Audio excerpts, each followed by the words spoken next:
and welcome to the Extreme Hangout here at the heart of COP29.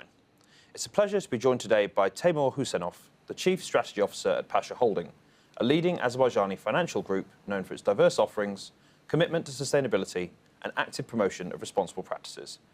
Pasha Holding played a key role in Azerbaijan's preparations for COP29, and today Mr. Husinov will share insights on the group's vision for a sustainable future. It's great to have you with us. Thank you. It's a pleasure to be here. The first question, I suppose, is what are the biggest challenges and opportunities that come from having to address climate change globally? Well, I think challenges are that we are a bit late probably in the race to cap global warming at 1.5 degrees Celsius. Even in the best case scenarios, I think it will be quite difficult. But I'm optimistic, especially on the technological side, given the pace of technological breakthroughs we've seen in the last couple of decades, and especially in the last few years on the solar, wind, and battery storage side makes me much more optimistic. And how can businesses in the private sector play a role in finding those solutions?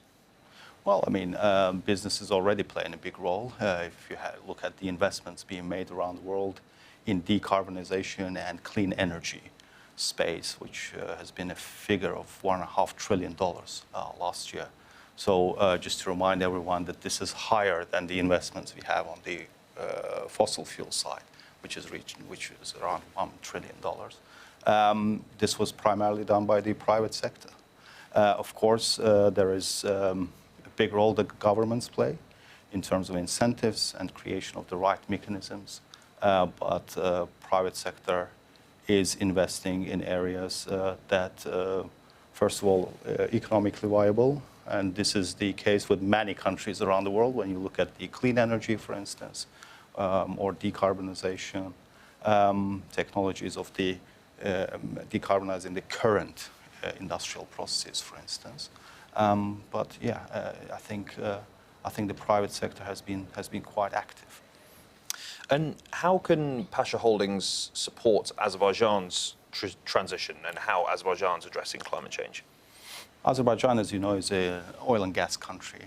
The country's well-being, if you look at its role in the GDP, its role in the exports, is quite significant. So Azerbaijan is one of those countries that will have to make really careful decisions in how it decarbonizes its energy production as well as other parts of the economy. The challenge is that gas and thermal, so power, plays a big role in Azerbaijan's electricity generation. But Azerbaijan is already making efforts to introduce more and more renewable capacity into its installed power capacity. So I think we will see more solar, more wind, especially onshore and offshore in the Caspian region, and more gas being exported to Europe as a result. Azerbaijan has to make good on its commitments to European customers in terms of pipeline gas sales. In order to be able to do that, first of all, we need commitments from European partners, of course, in order to enable that to invest in the further gas production. But it will also mean that more and more of the electricity, for instance, in the country will be produced by renewable power. And how is Pasha Holdings supporting that transition? Pasha is very active in the banking sector of the country with our two banks. We are one of the systemic players in the industry. The role is very obvious in terms of financing the climate decarbonization and energy transition. So our banks will be actively looking for opportunities to finance their customers who are embarking upon these new projects across the whole decarbonization value chain. And do you have any examples of where Pasha's doing work in that sector? Yeah, we are looking at basically decarbonizing the mobility on the mobility front. So electrification of the transport is one area where we play a big role. Another one are these new projects in solar and wind. Specifically, those are that are being, just looked at and started by state-owned companies, SOCAR, other private players including Pasha Group's own activities in that space. You spoke just then about how at the moment Azerbaijan is still an oil and gas-based economy. The transition will obviously be a period of time. How do you ensure that transition is inclusive and accessible to everybody? Yeah, that's a very good question. So I think there's a big role for the state to play. So this kind of transition requires a really serious percentage in GDP terms of upfront investments. We should not forget this. Very high upfront capex. Yes, I agree. Lower OPEX when project starts working, but we have to be taking every country's circumstances and realities into account in order not to disrupt any living conditions that we have already achieved as a result of optimal investments of our oil revenue. So this will be important both for the population at the retail level as well as for industries.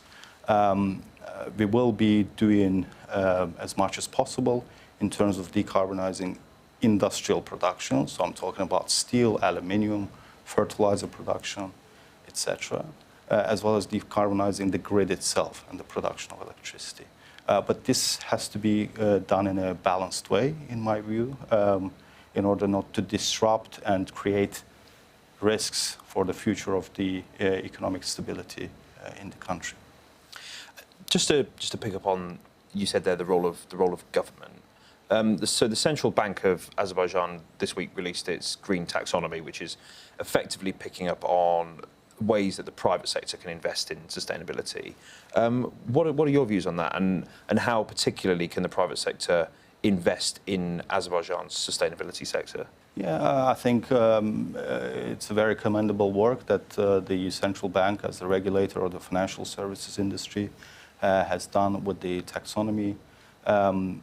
It's great that it was released during the COP. It gives further guidance alongside the sustainable finance roadmap that has been issued previously to both players in the real economy as well as on the banking side and insurance side as to how they can approach financing, for instance, of the projects. Which projects fall under the category of green and which do not, and they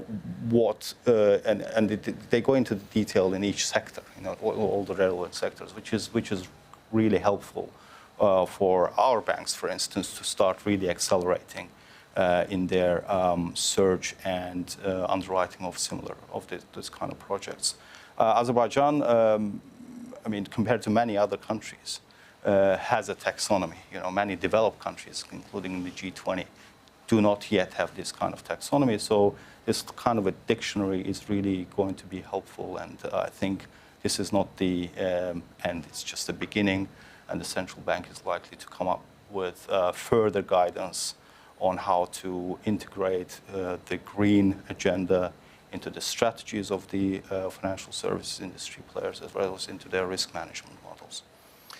And you're obviously an impact partner here at COP. How is that playing into your strategies in terms of sustainability as Pasha Holdings? We are a group of companies which is present in many of the strategic sectors of the economy. It's not just finance, but also the built environment, where you have a really serious and challenging discussion on the energy efficiency in buildings, such as heat pumps and insulation. And we are in agriculture, for instance, which is another serious emitter. But all these assets, across all these verticals, we are now looking at the most optimal pathways for us to start our decarbonization journey. Some work, of course, up to now has been done, but it's not sufficient. We have to accelerate. We understand our responsibility as one of the big corporate private players in this country. So we will be doing whatever is required across all scopes, scopes 1, 2, and 3, and we will choose the right and most aggressive, I can confidently say that, pathways in order to continue this work at an accelerated pace. Mr. Huseinov, thank you very much for your time today and for sharing your vision. Thank you.